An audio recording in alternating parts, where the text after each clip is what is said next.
آقا سلام علیکم، ایشالله که خوب باشین و سلامت. اومدیم دوباره میخوایم راجع به یه موضوع جذاب حرف بزنیم. من تو راه رسیدن به ایونت برج میلادم و میخوام باهاتون راجع به این صحبت بکنم که اصولاً ایونت رفتن خوبه، نمایشگاه رفتن خوبه و اینکه چه المانایی وجود داره که یه پاساژ رو تبدیلش میکنه به یه پاساژ خوب. همونطور که میدونین این سری از ویدیوهایی که ما داریم اسمشون فشن آن د گو، ما راجع به یه سری اتفاقای مربوط به فشن با هم دیگه حرف میزنیم و تو راهی که داریم میریم. حالا این راهی که داریم میریم، یا داریم میریم خونه، یا داریم از خونه میریم سر کار، یا داریم میریم باشگاه، یا داریم نمیدونم مثلا الان میریم ایونت یا میریم مشاوره میدیم و کار این شکلی میکنیم. برای همین من سعی کردم که یه جوری این ویدیو رو بگیریم و از بچه‌ها بخوایم که ادیتش بکنن که شما هم مسیر رو ببینین. یه سری اتفاقات بامزه میفته، مثلا تو ویدیو اینتروداکشن ما وسط پارکوی رو دیدیم یه کسی لخ شده که دیگر زد، یا توی ویدیو قبلی فکر کنم مثلا یه موتور خیلی بامزه دیدیم که یه خانمی بودش داشتش با گل و شیرینی و اینا میرفت بادکنک میبردن، خیلی بامزه بود. تا اندرز اینا رو هم میتونیم با هم دیگه ببینیم. مگر که داخل کشور باشین خب باحاله، اگر خارج از کشور هم باشین که به نظرم خیلی بیشتر باحاله. راجع به این میخوایم صحبت کنیم که کلا شما ایونت باید شرکت کنین یا نمایشگاه باید شرکت بکنین. ببین من به شدت مخالف نمایشگاه برای هنرجوام. چرا؟ به خاطر اینکه ببین هر کسب و کاری به یه دلیلی به وجود میاد دیگه. شرکت کردن توی نمایشگاه خوبه ولی برای یکی مثل من خوبه. چرا خوبه برای من؟ به خاطر اینکه نمایشگاه به وجود میاد برای اینکه من بتونم به همکارای خودم اورنس درست کنم، بگم آقا ببین منم تو این کار رو اومدم منم این خدمت رو اضافه کردم منم دارم فلان کار رو میکنم و این خیلی باحاله. یه اورنس معرکه باحال خیلی خیلی درست حسابی ایجاد میکنه براتون. ولی نمایشگاه اینجوری نیست. نمایشگاه محلیه برای فروش. یعنی اگر که شماها تازه کارین و انصافاً هم اومدین توی نمایشگاه شرکت بکنین که بتونین بفروشین، شماها نمایشگاه واقعا جای خوبی براتون نیست و توی نمایشگاه احتمال خیلی زیاد شما نمیتونین بفروشین و نهایتاً میتونین به دوستا و فامیلاتون بفروشین. فیدبک عجیب غریبی نمیگیرین، چیز عجیب غریبی یاد نمیگیرین و فکر نمی‌کنم جای مناسبی براتون باشه. ببخشید. خب منطقی هم هستش که شما الان خودت در نظر بگیر. ببین فرض کن مثلا میخوای پاشی بری خرید کنی، میخوای لباس بخری، خب چند درصد واقعا اینقدر وای میستی تا یه نمایشگاه لباسی برگزار بشه، بری توی اون نمایشگاه لباسه اونجا شروع بکنی به چیز کردن، لباس خریدن؟ میری از بوتیک سر کوچه‌ت میخری دیگه. تو ایونت ها ماجرا فرق داره. ایونت ها معمولا یه پروموشن خفنی دارن، یه پروموشن جذابی دارن که به واسطه اون پروموشن خفن جذابه من برای اینکه صدای کولر نپیچه توی میکروفون گوشی اون دریچه رو بستم. بعد این اتفاق مثلا پروموشن جدیده و نیو کالکشن و اینا اونجا خب پا میشی میری میخری، دمت گرم، خیلی هم کار باحالی میکنه. ولی ماجرای ایونت کاملا متفاوته، ماجرای نمایشگاه کاملا متفاوته. معمولا ما نمایشگاه صرفا هدفمون اینفورمیتیوه یا اورنسه. ما تو بحث پروموشن من راجبش خیلی تا حالا صحبت کردم، سر کلاسام خیلی میگم. ما 3 تا مدل پروموشن داریم بچه. یه مدل پروموشنمون اسمش از پروموشن‌های اینفورمیتیو، آگاهی دهنده.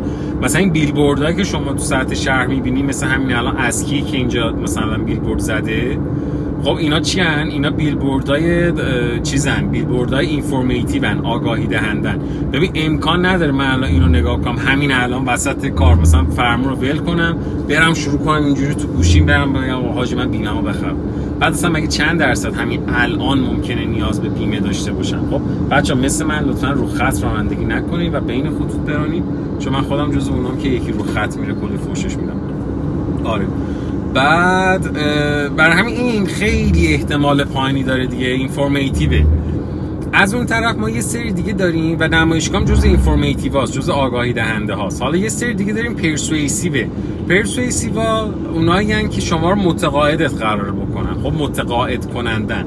پرسویسیوا خیلی باحالن، متقاعد کنندن، کاملا هدفش هم فروش، اصلا دنبال اینن که بره سمت صندوق و یه بخشی از صندوق رو بتونه برای تو انجام بده و پر بکنه. بهشون میگیم مدل‌های پرسویسیو. حالا توی این پرسویسیو ها یا توی این متقاعد کننده ها شما باید بدونین که باید خب مزیت رقابتی تو بگی، چرا باید ازت بخره رو بگی.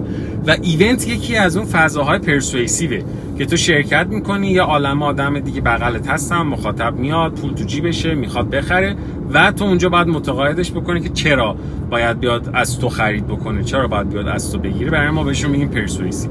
حالا نکته مهمی که اینجا وجود داره چیه؟ اینه که نمایشگاه پرسویسیو نیست، اینفورمیتیوه.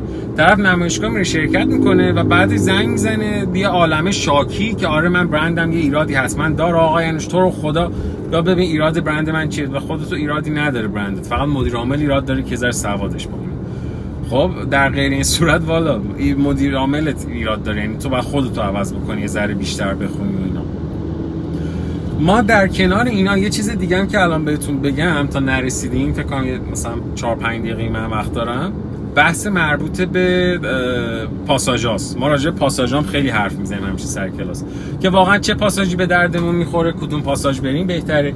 ببین اگر دنبال پاساژی میگردیم که پاخور داشته باشه، پاخور پاساژ رو ما با 4 تا انکر قلاب مشخص میکنیم. این 4 تا انکر چیان؟ یک، من همیشه میگم ببین پاساژ پاخور پاساژیه که این 4 تا رو داشته باشه. یک، هایپر داشته باشه، محلی‌ها رو جذب کنه که بیان اونجا سوپرمارکت خرید بکنن. 2، شهربازی داشته باشه، دختر پسر جوونا رو جذب کنه که بیان اونجا برن شهربازی برن کیف کنن. 3، سینما رو داشته باشه، دوباره دختر پسر و خانواده ها رو جذب کنن. و 4مین عاملی که باید داشته باشه فودکورته. حالا این 4 تا عامل باعث این میشه که پاساژ راه بیفته. این 4 تا انکرهای پاخور ایجاد کن برای پاساژ. مثلا پالادیوم یادتون باشه روزای اول فقط طبقه 3 راه افتاده بود که فودکورت بود، بعد طبقه همکف راه افتاد که دوباره فودکورت بود و با با بگین هایپرش بود و اینها. بعدش ما داریم رد میکنیم، ببخشید، بعدش بود راه افتاد، بعدش شهر بازیش فکر کنم اون آخر راه افتاده بود، سینما هم که هیچ وقت نداشت.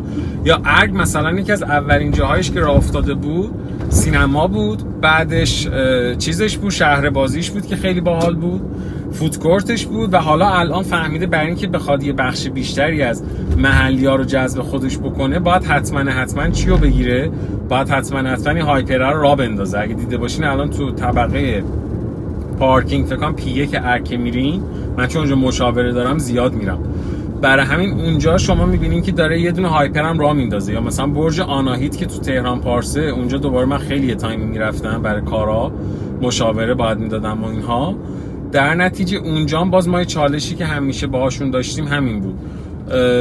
فکر کنم اونجا به اشتباه یکی از طبقاتی که واقعا ظرفیت اینو داشتش که هایپر بشه اومده بودن چیز رو انداخته بودن، شهر فرش شده بود، یکی شهر بازی بود که خیلی باحال بود، فودکورت و اینا نداشت که بعدا من میدونم یکی از تیم‌ها فکر کنم اینفولد بود رفتش اونجا شروع کرده بود داره اینا رو الان اونجا راه میندازه که خیلی هم کار باحالی میکنه و خیلی هم ایده جذابیه دیگه. این 4 تا عامل کنار هم دیگه میتونه باعث این بشه که یه پاساژ پاخور پیدا بکنه.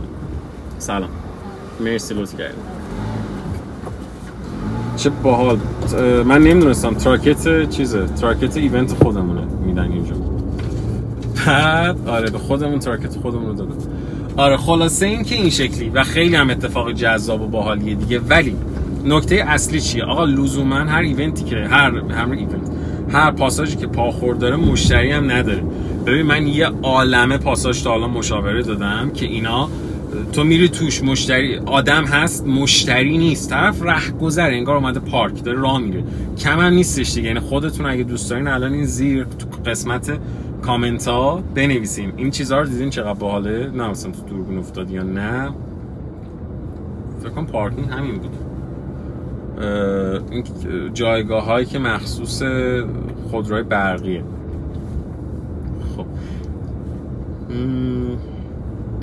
فکر کنم منطقیش اینه که من دور بزنم دیگه با توجه به اینکه پارکینگ رو رد کردم. از این تو به نظرتون میتونم برم تو پارکینگ؟ چه باحال میتونم برم به شرط اینکه آقای از اینجا چرا آخه ایشون اینجا گذاشته؟ خب فکر کنم نمیتونم برم چون 2 تا ورودیشو بستن. خب آره عرض کنم خدمتتون که این شکلی ما اینجا کار داریم ولی چون که طبق معمول من رد کردم، پس در نتیجه بعد یه ذره دور بزنیم بچرخیم تا پیداش کنیم. آقا خلاصه اینو داشتم بهتون میگفتم. آره لزوما هر پاساژی که شما میبینین پاخور داره محل خوبی برای فروشتون نیستش. یکی از کارهایی که خود من انجام میدم همیشه توی پاساژهایی که میخوام مشاوره مثلا با آدما بدم که بفهمن که اون پاساژ خوبی هستش یا نه، یعنی که من میرم وای میستم واقعا تعداد چیزا رو بگای خرید رو میشمرم، ببینم چند تا بگ خرید وجود داره دیگه، اصلا کسی اینجا خرید کرده یا نه هیچ که خرید نکرده. از صبح تا شب ملت اومدن فقط گشتن و چرخیدن و مثلا تهش اینه که اومدن یه دونه چیز خوردن، تهش اینه اومدن اونجا مثلا یه قهوه‌ای برای خودشون خوردن و یه مثلا چایی خوردن و همین. خب این که به درد من و شما نمیخوره دیگه. برای همین خیلی از وقتا پاساژهای محلی فروشای به شدت معرکه تری دارن. من یکی از پاساژهای محلی که مثلا خیلی دوستش دارم، همیشه هم گفتم، یکیش 100% پاساژ چیز پروازه توی سعادت آباد، یکیش پاساژ ولنجه که به نظر من خیلی خوبه، خیلی عالیه. و اصولا پاساژ محلی های این شکلی خیلی بهترن نسبت به پالادیوم و سانا. و چون تو سانا شما میبینید یه عالمه آدم هست، یه عالمه خرید صفر. تو ارک اصلا اوضاع برای تلافروشی افتضاحه، واقعا تو ارک خوب نیست اوضاع. یا اطلس مال مثلا واقعا نه، من اطلس مال بخش اداریش به نظرم فوق العاده جذاب تره نسبت به بخش تجاریش. و یه اتفاق بامزه‌ای هم که افتاده اینه که پاساژهایی که کوچولوان، حالا مثل آوا سنتر، خب اینا بهتر میگیرن دیگه، به خاطر اینکه جوونی که میاد اونجا اصولا میدونه اصلا آفر عجیب غریبی وحشتناکی اونجا نداره، برای خرید اومده. ولی کی میاد اطلس مال فود کورتی میخواد بره و نمیدونم شهر بازی میخواد، اطلس شهر بازی شو نیفتاد، نمیدونم هایپری بخواد بره و اینا، ماجراش یه ذره فرق داره. بعد معمولا ما مشاورا میایم شما رو با همین چیزا گول میزنیم. با یکی از چیزایی که گولتون میزنیم همین بحث پاخوره. پاخور رو چجوری ایجاد میکنیم؟ از طریق چیز دیگه، همین 4 تا عاملی که گفتم، سوپرمارکت رو دیگه عرض کنم خدمت شما. چیزو ببخشید من حواسم واقعا نیست چون نمیدونم باید کجا برم، در نتیجه یه ذره حواسم نیست. بعد سوپرمارکت و دیگه شهر بازی و سینما و آخرین موردش هم که فود کورتتون. آره با اینا میشه یه عالمه راه انداخت و کیف کرد. آقا دمتونم گرم. من رسیدم برج میلاد، میخوام برم ایونت. اگر تونستیم حتما بیاین. البته فکر میکنم که این ایونت یه ذره بعد از چیز ما مجبوریم این ویدیو رو منتشر بکنیم، با توجه به که این قسمت هم مثلا قسمت فکر کنم سومه، یعنی ما اینتروداکشن رو رفتیم، بعد قسمت اول رو که اصلا آپلود کردیم، قسمت دوم میشه این، یا همون به اصطلاح قسمت سوم یا دوم میشه این. اگه اینتروداکشن صرف حساب کنیم دومه، اینتروداکشن هم یک حساب کنیم میشه قسمت سوم. ولی برای من یه لطفی بکنین دوست عزیز، میشه بری یه لطفی بکنین تو قسمت کامنت ها بنویسین که جدای از اینا دلتون میخواد راجع به چه موضوع دیگه ای وقتی که من تو ماشینم باهاتون بشینم حرف بزنم. من این سری موضوع باحال تو ذهنم هست، اگر که این ماشین جلوی سکتم نده اینقدر داره آروم رانندگی میکنه. بعد چه اتفاق عجیبی انتظار داری الان تو ورودی پارکینگ برات بیفته؟ خب گاز بده دیگه. یعنی اینقدر آروم میره، با طمأنینه میره. ببین آروم در کمال آرامش، بیشتر ترجیح میده از نیروی جاذبه اکتفا کنه، اصلا گاز نده. خود ماشین داره این سربالا گرم رو باشه، گازی بده. آره خلاصه این شکلی. دمتونم گرم، مرسی کلی. ببخشید من یه ذره بیرون همیشه حواسمو بیش از اندازه پرت میکنه. خیلی مخلصیم، دمتون گرم، میبینمتون.